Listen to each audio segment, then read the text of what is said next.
Assalamualaikum warahmatullahi wabarakatuh.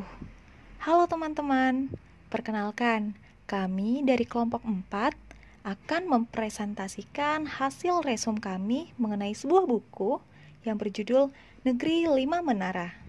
Anggota kelompok kami terdiri dari 11 orang. Yang pertama dari Dinas Kastrat, ada Olivia Sri Andayani, Hiza Zuniswah, dan Nur Khalifah Maharani Aprilia Putri. Kemudian dari Dinas Hubex, ada Nanti Susilawati, Heradiana, Wanda Rahayu Juliani, dan Hafizah Aurelia. Terakhir dari Dinas Porseni, ada Rika Yulia Ruhyawati, Fidela, Muhammad Torik, dan Anissa Dwi. Nah, ini dia nih bukunya. Negeri Lima Menara adalah sebuah buku karya Ahmad Fuadi yang diterbitkan oleh Gramedia pada tahun 2009. Novel ini bercerita tentang kehidupan 6 santri dari 6 daerah yang berbeda. Mereka menuntut ilmu di Pondok Madani Ponorogo, Jawa Timur, yang tentunya jauh dari rumah. Namun, mereka berhasil mewujudkan mimpi menggapai jendela dunia.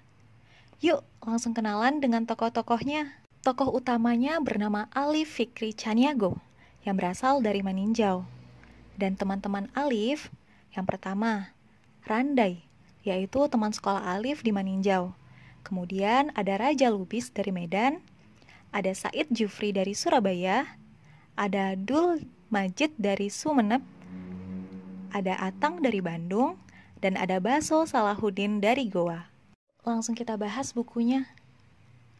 Alif Fikri, remaja yang berasal dari desa Bayur, Maninjau, merupakan anak yang pintar dan membuat bangga orang tuanya. Ia berhasil lulus dengan nilai terbaik di sekolahnya.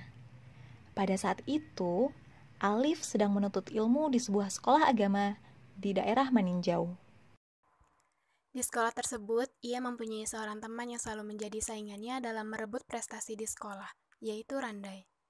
Mereka berdua bersahabat dengan cita-cita yang sama, yaitu kelak selepas dari sekolah agama, mereka akan melanjutkan ke jenjang SMA yang berada di Bukit Tinggi. Tapi nasib berkata lain. Orang tua Alif mempunyai keinginan untuk melanjutkan sekolah anaknya tetap di sekolah agama. Pupus sudah harapan Alif untuk bersekolah di SMA yang ia impikan selama ini. Sedangkan Randai akan melanjutkan ke SMA Bukit Tinggi untuk meraih cita-citanya, yakni setamat SMA ia akan melanjutkan ke ITB. Pak Etek Gindo menganjurkan Alif untuk bersekolah di Pondok Pesantren Madani di Pulau Jawa, karena temannya banyak yang berhasil setamat dari pondok tersebut dengan ilmu agama yang tinggi. Akhirnya, Alif meninggalkan Sumatera menuju Pondok Madani bersama ayahnya.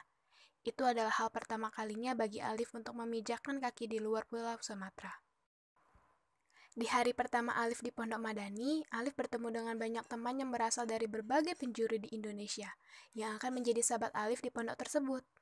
Seperti Raja dari Medan, Said dari Surabaya, Dul Majid dari Sumeneb, Atang dari Bandung, dan Baso dari Goa di Sulawesi. Mereka menyebut diri mereka sebagai Sahibul Menara, karena di bawah menara masjid sambil menunggu azan maghrib, mereka sering memandang awan-awan di langit dan membayangkan bentuk awan-awan tersebut seperti benua-benua yang mereka impikan masing-masing.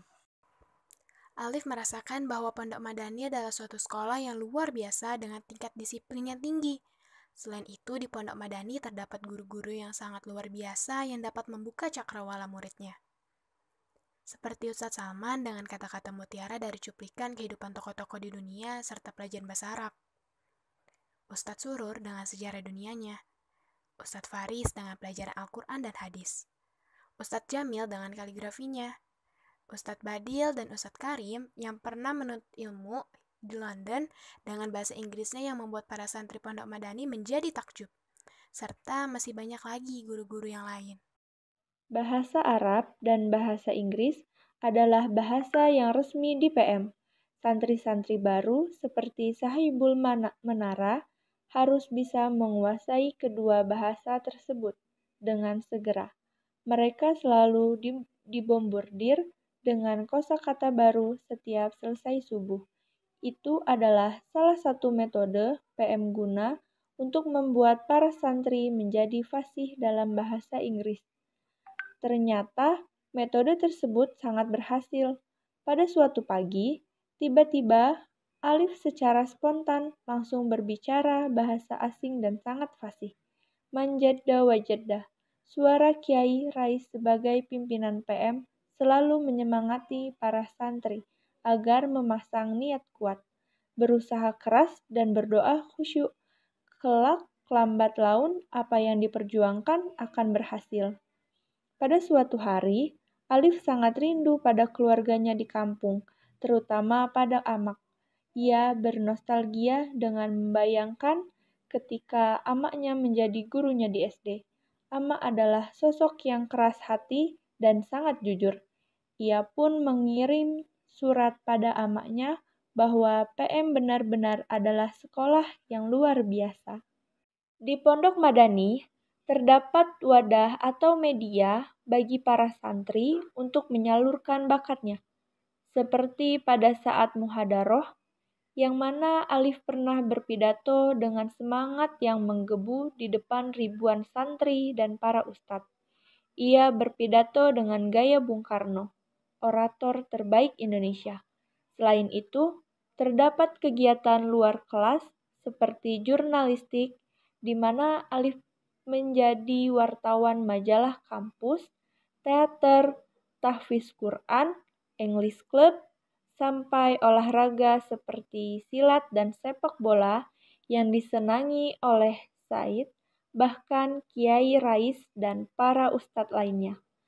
Said dengan tim Al-Barq adalah juara baru dalam pertandingan bola di PM setelah mengalahkan Al-Manar yang ada Tison di dalamnya, meski Alif mengalami cedera. Informasi sangatlah penting bagi para santri di PM, baik lokal maupun dari mancanegara. Alif yang pernah menghubungi VOA dan mendapatkan buku percakapan Indonesia-American English sangat merasa senang. Begitu juga yang lain. Meskipun tidak ada TV, murid PM juga masih dapat menerima informasi melalui media cetak, kecuali pada suatu waktu saat pertandingan badminton yang mana Indonesia ikut berlaga di dalamnya.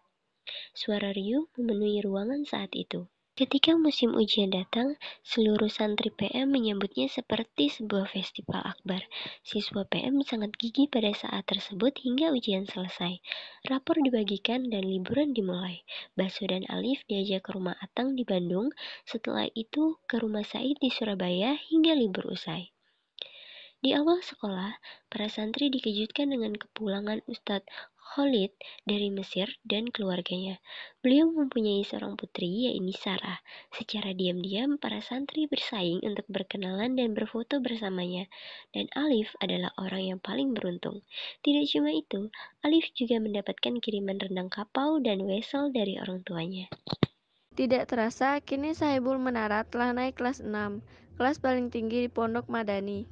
Karena telah berada di kelas yang paling senior, maka mereka memiliki hak untuk memegang beberapa jabatan, seperti Said diangkat menjadi ketua di lembaga sensor, jabatan yang ia inginkan selama di PM menggantikan Tison.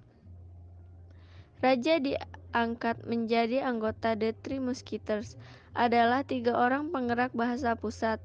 Atang diangkat menjadi bagian penerima tamu. Dul Majid diangkat menjadi salah seorang redaktur majalah kampus, yakni majalah Syam. Alif menjadi bagian dari anggota majalah Syam, sedangkan Baso menjadi mantap dengan bahasa Inggrisnya dan matematika. Suatu hari, Alif dipanggil oleh KP. Ia merasa cemas, tetapi Ustadz Thorik memberitahu Alif didaulat menjadi student kick Jumat depan. Ketika ada tamu dari kedutaan besar Inggris, hal ini membuat Alif susah tidur memikirkan pidatonya. Tetapi dia berhasil. Kemudian ia mengirimkan fotonya bersama Kiai Rais dan duta besar ke orang tuanya dan kepada Randai. Keluarga majalah Syam membuat koran harian ketika perayaan Milad PM, karena saat itu acara sangat meriah dan tokoh-tokoh penting diundang. Sampai presiden pun diundang. Hari pertama kurang berhasil, tapi hari berikutnya berhasil, sampai liputan Kilas 70 Madani diserahkan kepada presiden. Baso menceritakan rahasianya kenapa dia habis-habisan menghafal Al-Quran. Dia ingin memberikan junah istimewa di hadapan Allah kelak untuk orang tuanya yang sudah meninggal, dan sekarang dia pun ingin merawat neneknya yang hidup sebatang kara di kampung.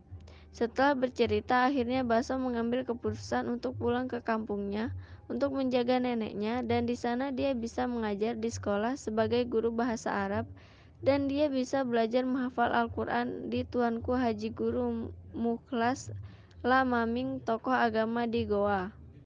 Selama persiapan ujian akhir, semua siswa kelas 6 berada di kamp konsentrasi, tepatnya di aula. Selama 1 bulan, siswa-siswa ini menempati aula sebagai tempat tinggal, kelas, dan tempat berdiskusi. Karena guru-guru siap melayani jika ada pertanyaan. Hari ujian pun tiba. Semua menyiapkan diri dengan sebaiknya hingga 2 minggu lamanya. Hasil ujian diumumkan di aula, dan Sahibul Menara lulus dengan hasil yang memuaskan. Pada hari perpisahan, semuanya saling berpelukan dan mendoakan termasuk Ustadz dan adik-adik kelas. Sekarang Alif, Atang, dan Raja berkumpul di London, negara yang dulu mereka impikan.